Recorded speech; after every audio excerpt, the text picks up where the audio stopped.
ਅਮੀਨ ਦੇ ਜ਼ਾਇਕੇ ਦੇ ਨਾਲ ਅੱਜ ਐਸੀ ਇੱਕ ਰੈਸਪੀ ਅਸੀਂ ਇਹਦੇ ਵਿੱਚ ਪਾਣੇ ਨੇ ਬਦਾਮ ਤੇ ਕਾਜੂ ਮਟਰਾਂ ਦੀਆਂ ਲਾਣੀਆਂ ਨੇ ਤਹਿਵਾਂ। ਬਹੁਤ ਮਜ਼ੇਦਾਰ ਰੈਸਪੀ, ਬੜੀ ਪਿਆਰੀ ਰੈਸਪੀ।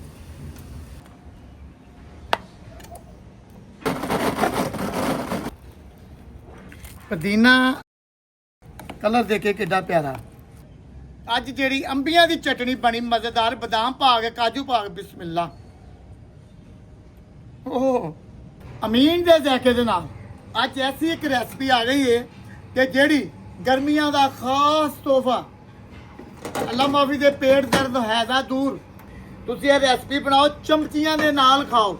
ਸਮਾਨ ਕਿਹੜਾ ਕਿਹੜਾ ਪੈਂਦਾ ਹੈ? ਅੱਧਾ ਕਿਲੋ ਟਮਾਟਰ ਹੈ, 50 ਗ੍ਰਾਮ ਇਮਲੀ ਹੈ, 2 ਅਦਦ ਇੰਬੀਆਂ ਨੇ, 1 ਗੁੱਛੀ ਪੁਦੀਨੇ ਦੀ, 1 ਧਨੀਏ ਦੀ, 1 ਤੁਰੀ ਪੂਰੀ ਲਸਣ ਦੀ ਤੇ 1 ਅਦਦ ਤੁਰੀ ਅਦਰਕ ਦੀ। ਸਾਰਾ ਪ੍ਰੋਸੀਜਰ ਦੱਸਨੇ ਆ ਤੁਹਾਨੂੰ। ਇਹਦੀ ਕਟਾਈ ਕਰਨੀ, ਇਹਦੇ ਚ ਪਾਣਾ ਲਸਣ ਖਲਾਰ ਕੇ, ਫਿਰ ਅਸੀਂ ਇਹਦੇ ਚ ਪਾਣੇ ਨੇ ਬਦਾਮ ਤੇ ਕਾਜੂ।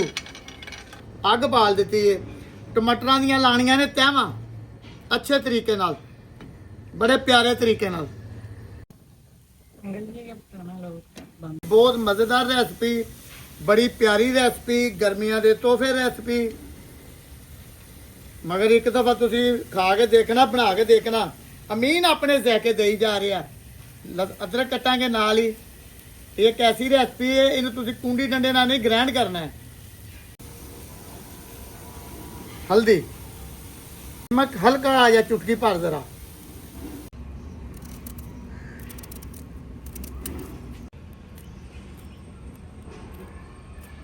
ਮਾਸ਼ਾਅੱਲਾ ਜੀ, ਜਿੰਨੀ ਦੇਰ ਸਾਡਾ ਇੱਧਰ ਟਮਾਟਰ ਤਿਆਰ ਹੋ ਰਹੇ ਨੇ, ਉਨੀ ਦੇਰ ਅਸੀਂ ਮਿਰਚਾਂ ਦੀ ਕਟਾਈ ਕਰਾਂਗੇ।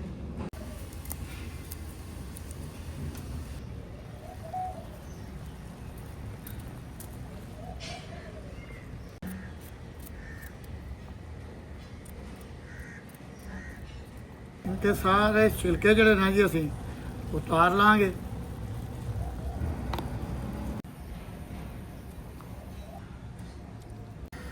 ਅੱਛਾ ਜੀ, ਅਸੀਂ ਇਹਨੂੰ ਹੁਣ ਗ੍ਰਾਈਂਡ ਕਰਾਂਗੇ ਜੀ। ਅੰਬੀਆਂ ਪਾਵਾਂਗੇ ਜੀ ਸਭ ਤੋਂ ਪਹਿਲੇ।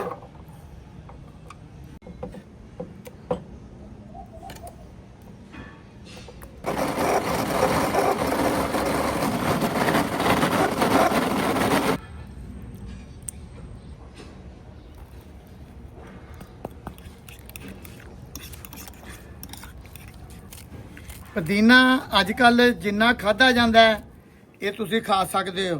ਕਿ ਸਭ ਤੋਂ ਮਜ਼ੇਦਾਰ ਚੀਜ਼ ਜਿਹੜੀ ਬਣ ਗਈ ਹੈ ਨਾ, ਇਹ ਰੈਸਪੀ, ਇਹ ਤੁਸੀਂ YouTube ਤੇ ਦੇਖੋ। ਜਿਹੜਾ ਬੰਦਾ ਕਹਿੰਦਾ ਜੀ ਮੈਨੂੰ ਭੁੱਖ ਨਹੀਂ ਲੱਗਦੀ, ਭੁੱਖ ਕਿਵੇਂ ਨਾ ਲੱਗੇ ਯਾਰ, 2 ਚਮਚੀਆਂ ਅਮੀਨ ਦੇ ਜ਼ਾਇਕੇ ਦੇ ਖਾ ਕੇ ਦੇਖੋ। ਇਹ ਪਾਵਾਂਗੇ ਜੀ ਧਨੀਆ, ਅੱਛੇ ਤਰੀਕੇ ਨਾਲ ਧੋ ਲਿਆ। ਅੱਛਾ ਜੀ, ਇਮਲੀ ਦਾ ਪੇਸਟ ਪਾਤਾ ਹੈ। ਅਸੀਂ ਪਹਿਲੇ ਕਰਾਂਗੇ ਅੱਛੇ ਤਰੀਕੇ ਨਾਲ 1 ਜਾਨ ਹੱਲ। ਅੱਛਾ ਜੀ, ਨਮਕ ਪਾਵਾਂਗੇ ਹਸਬੇ ਜ਼ਾਇਕਾ 1 ਚਮਚ। ਫਿਲਹਾਲ ਲਾਲ ਧੂੜਾ ਮਿਰਚ 1 ਚਮਚ। ਸਪੈਸ਼ਲ ਚਾਟ ਮਸਾਲਾ 1 ਚਮਚ। ਇਸ ਕਰਕੇ ਕਿ ਸਫੈਸੀ ਬਣੂ। ਸਫੈਸੀ ਕਿਹਨੂੰ ਕਹਿੰਦੇ ਨੇ? ਲੂਣ ਮਿਰਚ ਤੇਜ਼। ਕਿ ਮੈਂ ਪੜ੍ਹਿਆ ਲਿਖਿਆ ਤੇ ਹੈ ਕੋਈ ਨਹੀਂ, ਮਗਰ ਦੁਨੀਆ ਦੀ ਉਹ ਹਰ ਰੈਸਪੀ ਦੇ ਰਿਹਾ। ਇਹਨੂੰ ਅੱਛੇ ਤਰੀਕੇ ਨਾਲ ਅਸੀਂ ਹੁਣ ਹੱਲ ਕਰ ਰਹੇ ਹਾਂ। ਬਾਕੀ ਤੁਹਾਨੂੰ ਵੀਡੀਓ ਪਸੰਦ ਆਏ, ਅਮੀਨ ਦੇ ਜ਼ਾਇਕਿਆਂ ਨੂੰ ਲਾਈਕ ਕਰਿਆ ਕਰੋ, ਸਬਸਕ੍ਰਾਈਬ ਕਰਿਆ ਕਰੋ। ਅਮੀਨ ਆਪਣੇ ਜ਼ਾਇਕਿਆਂ ਦੇ ਨਾਲ ਅੱਜ ਜਿਹੜੀ ਅੰਬੀਆਂ ਦੀ ਚਟਣੀ ਬਣੀ ਮਜ਼ੇਦਾਰ, ਬਦਾਮ ਪਾ ਕੇ ਕਾਜੂ ਪਾ ਕੇ, ਬਿਸਮਿਲ੍ਲਾ। ਓਹ ਕਿਆ ਬਾਤ ਹੈ, ਕਿਆ ਬਾਤ ਹੈ। ਲਓ ਜੀ, ਘਿਓ ਵਾਲੀਆਂ ਰੋਟੀਆਂ, ਤੰਦੂਰ ਵਾਲੀਆਂ ਰੋਟੀਆਂ ਤੇ ਨਾਲ ਖਾਓ ਚਟਣੀ ਤੇ ਮਜ਼ੇ ਲਵੋ। ਜਿੰਦੇ ਰਹੋ, ਵਸਦੇ ਰਹੋ, ਖੁਸ਼ ਰਹੋ। ਅੱਲਾਹ ਤਾਲਾ ਢੇਰ ਲੰਮੀ ਜ਼ਿੰਦਗੀ ਦੇ, ਮਾਂ ਬਾਪ ਭੈਣ ਭਰਾਵਾਂ ਨੂੰ ਤੰਦਰੁਸਤੀ, ਸਿਹਤ ਦੇ ਔਰ ਪਿਆਰ ਮੁਹੱਬਤ ਦੇ। ਅੱਲਾਹ ਤੁਹਾਡੀ ਖੈਰ।